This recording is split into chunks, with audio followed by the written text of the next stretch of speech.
देवलोक का अमृत भी जिसको सुलभ हो, लेकिन देवलोक में रहता हुआ उस अमृत से भी विरक्त हो।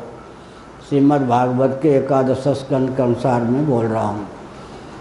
देवलोक का अमृत भी सुलभ हो, लेकिन देवलोक में रहता हुआ उस अमृत से भी विरक्त हो, और ज्ञानामृत में जिसकी रति मति हो, ज्ञानामृत को पान करके जो कृतार्थ हो चुका हो, उसका नाम देवर्षि है, देवता होते हुए ऋषि।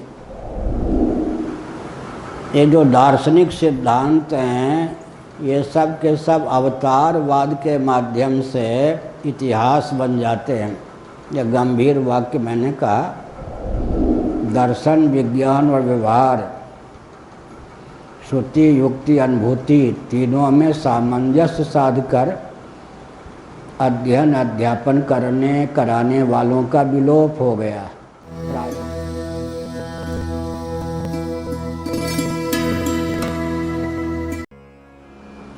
तो देवर्षि, नारद, सिद्ध, देवता होते हुए ऋषि। हर देवता ऋषि नहीं होते, हर ऋषि देवता भी नहीं होते। देवर्षि शब्द ही बहुत दिव्य है। देवता होते हुए ऋषि, ऋषि होते हुए देवता भी हैं।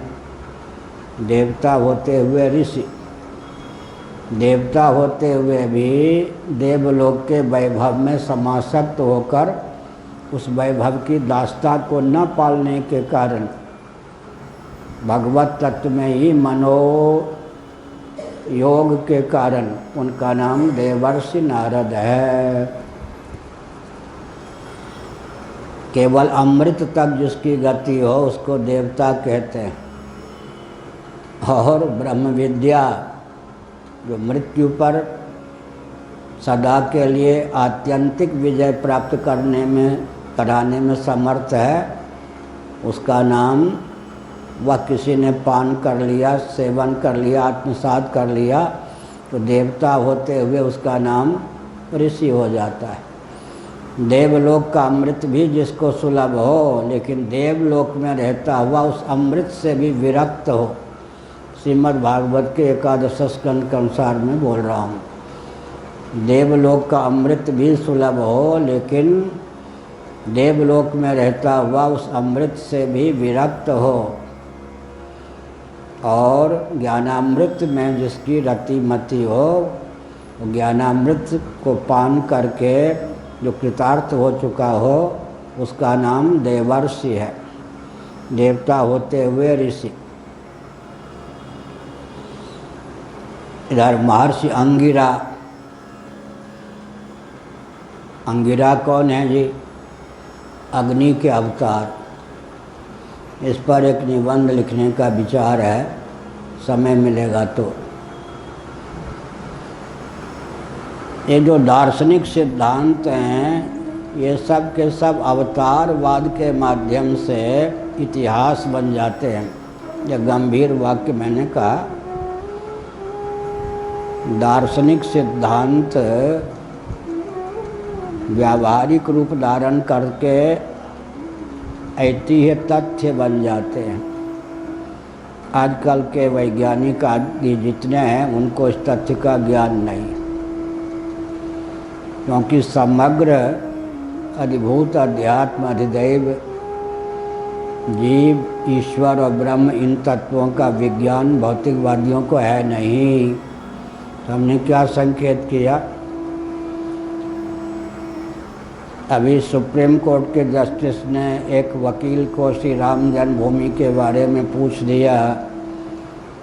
आप कहते हैं कि रामभद्र का जन्म सूर्य वंश में हुआ, तो आजकल कोई सूर्यवंशी हैं क्या? तो जानकर, वकालत की दृष्टि से या न जानने के कारण वयोवृद्ध बहुत विद्वान वकील ने कह दिया, मुझे पता नहीं। सूर्य वंश का विस्तार पूर्वक वर्णन श्रीमद् भागवत के 9वें स्कंध में है। वाल्मीकि रामायण आदि में तो है ही विस्तार पूर्वक।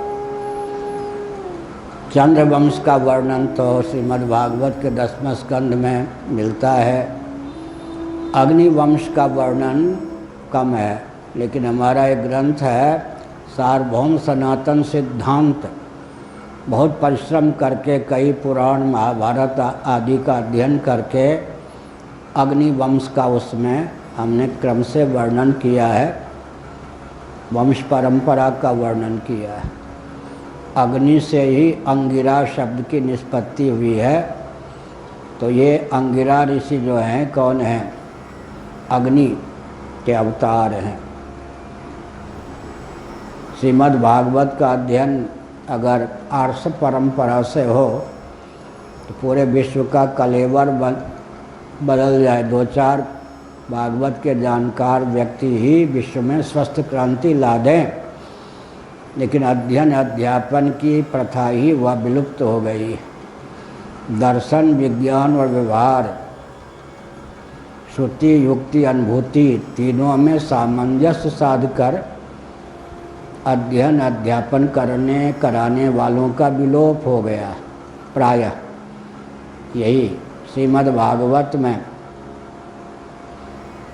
जितने ऐतिह्य पात्र दिखाई पड़ते हैं, दूसरे तीसरे स्कंध में जिनका नाम आता है, वे सब कौन हैं? काल के अवयव के और काल के अवतार हैं। आजकल के व्यक्ति अवतारवाद के रहस्य को नहीं जानते तो नास्तिक प्राय होते हैं। फिर से ध्यान रखिए,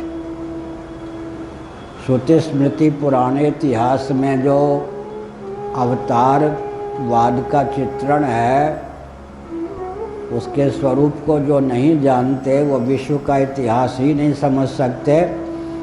इतिहास के ग्रंथ को गपशप या उपन्यास कोटि का ही मान सकते हैं। और अवतार में उसी की आस्था हो सकती है जो भगवान को जगत का निमित्त और उपादान दोनों कारण माने।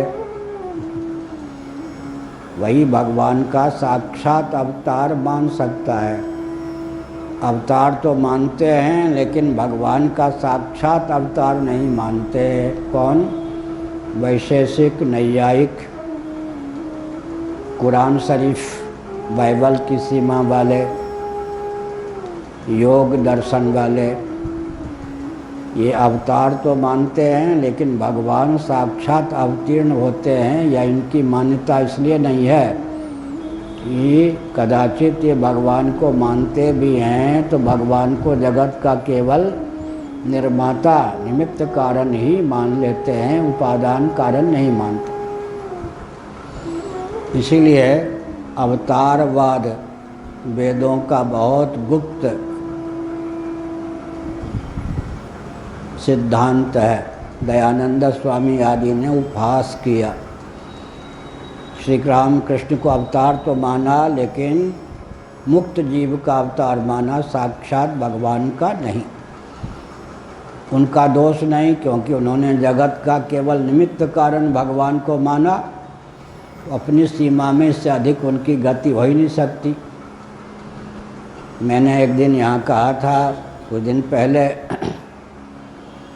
न्याय सिद्धांत मुक्तावली के रचयिता ने, कारिकावली के रचयिता ने क्या किया? राजीव लोचन नामक शिष्य के अनुरोध पर अपनी लिखी हुई पुस्तक की टीका भी स्वयं कर दी। अपना लिखा हुआ मंगलाचरण ही उनके लिए एक प्रकार से तनाव में हेतु बन गया। वो श्री कृष्ण भगवान के उपासक थे। श्री कृष्ण भगवान की स्तुति करते हुए मंगलाचरण तो ग्रंथ का कर दिया था। उस संदर्भ में उन्होंने श्री कृष्ण को जगत का बीज मान लिया। जब टीका करने लगे तो वैशेषिक और न्याय प्रस्थान की सीमा में तो अर्थ कर सकते थे, हिलजुल नहीं सकते कुछ। तो उनको लिखना पड़ा भावावेश में। आस्था के कारण श्री कृष्ण को जगत का बीज कह दिया था, लेकिन अपने ही ग्रंथ पर टीका लिखते समय उनको कहना पड़ा भूल करके भी यहाँ बीज शब्द का अर्थ उपादान मत समझना। अर्थ हो गया ना, निमित्त ही समझना। भगवान जगत के निमित्त कारण है, अभिन्न निमित्तोपादान कारण नहीं। तो अवतारवाद की खिल्ली उड़ाने वाले वे बिल्कुल दर्शन शास्त्र वेदांत दर्शन से करोड़ों किलोमीटर दूर हैं। मुझे कष्ट इस बात को लेकर है कि मैं किसी संस्थान का नाम नहीं लेना चाहता, वहाँ से प्रायः जितने ग्रंथ प्रकाशित हैं सब में आर्य समाज की शैली है और वेदांत की शैली, दोनों का मेल है, तालमेल। पुराण की निंदा, अवतारवाद की निंदा, ऐसे वेदांती घातक हो रहे हैं राष्ट्र के लिए, अपने जीवन के लिहाज से। वो आर्य समाजी भी नहीं रह जाते, सनातनी भी नहीं रह जाते। आर्य समाज के सिद्धांत को अपनाकर जो वेदांती हो जाते हैं, ऐसे वेदांतियों से वृंदावन में मेरा बहुत पाला पड़ा है। वो बड़े विचित्र वेदांती हो जाते हैं। अवतार में आस्था नहीं, वर्णाश्रम व्यवस्था में आस्था नहीं, पुराणों में आस्था नहीं, व्यावहारिक धरातल पर वो होते हैं आर्य समाजी, उड़ान भरने के लिए होते हैं वेदांती। तो न इधर के रहते न उधर के, ऐसे वेदांतियों के चपेट में अच्छे अच्छे महापुरुष आ जाते हैं आजकल। वृंदावन में मेरा प्रवचन नए नए एक महापुरुष, बहुत ऊंचे विद्वान, खंडन से सुखी अद्वैत सिद्धि भी पढ़ा सकते थे, आदरणीय पूज्य, वो पधारे। तो आमी ने मंच पर उनको लाने का प्रयास किया। मेरी बात वहाँ मानी जाती थी। मैंने यह भी मर्यादा स्थापित की, उन दिनों में शंकराचार्य नहीं था कि मैं पहले बोलूँगा बाद में ये बोलेंगे, आदर की दृष्टि से। जो मैं बोला उसका उन्होंने धराधर खंडन कर दिया, द्वेषपूर्वक नहीं, शिक्षा देने के लिए कि गलत बोले। दूसरे दिन मैंने अपने वक्तव्य की पुष्टि की, कुछ शिथिल हुए। 4 दिन के बाद वो बिल्कुल हमारे सिद्धांत के पक्षधर हो गए। तो हमको आश्चर्य हुआ कि भारत भर में वेदांती के रूप में जिनकी प्रसिद्धि थी, वे ही अवतार को लेकर बहुत संकीर्ण दृष्टि रखने वाले थे। ऐसे बहुत से वेदांतियों से मेरा पाला पड़ा है। अब मैं शास्त्रार्थ की शैली में नहीं बोलता, बोलता हूँ तो शास्त्र का तात्पर्य व्यक्त करना शास्त्रार्थ।